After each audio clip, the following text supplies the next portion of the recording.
मो ना अनंत प्रसाद दास मु वरिष्ठ नागरिक संघर सभापति आमर ये वरिष्ठ नागरिक संघ अक्टोबर 2 तारीख 2016 आरंभ होता निज निज भितर वरिष्ठ नागरिक मानकर संगठन ता निहाती आवश्यक बोली मनक आम या प्रतिष्ठा करूँ निज निज भितर बंधुता भाव सृष्टि करवा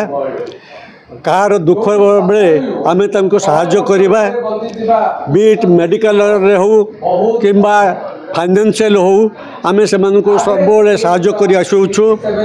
एवं भविष्य करूँ या सहित आम सोशल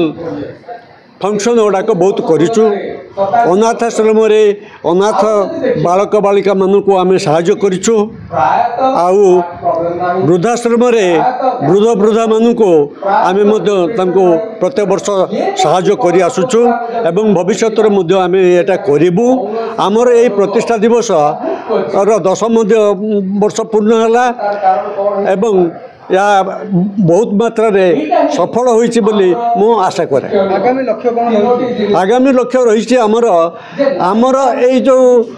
वरिष्ठ नागरिक संघ अच्छी एथिरे प्रथम लक्ष्य होछि आउ जो वरिष्ठ नागरिक संघ माने रहिसंती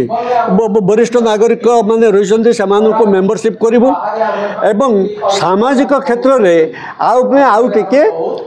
अधिका साहाय्य करिवो जे कि अनाथाश्रम हो वृद्धाश्रम हो किंबा जदि निडी लोक जदि कई थांती जदि से माने हमर साहाय्य किसी भिक्षा करती ताले आमे तांको साहाय्य निश्चय करू। मुख्य आलोचना कोन हला कोठी आलोचना आपनकर एठी जो आलोचना कोन हला हमर आलोचना हला जे ए जो प्रति वर्ष जो आमे प्रतिष्ठा दिवस पालन करूँ या भितर आम कौन कौन सब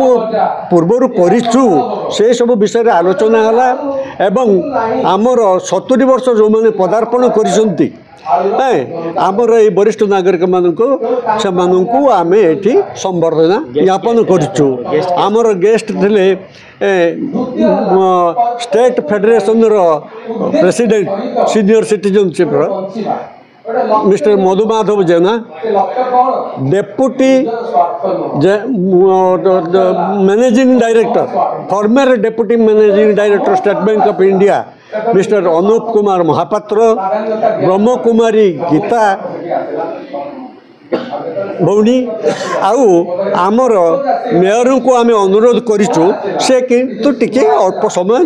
डेरी आसिक पहुँचे से दिल्ली जाते दिल्ली से ऑलरेडी लैंडिंग कर सारे से आसवाई 15-20 मिनट टाइम लगे।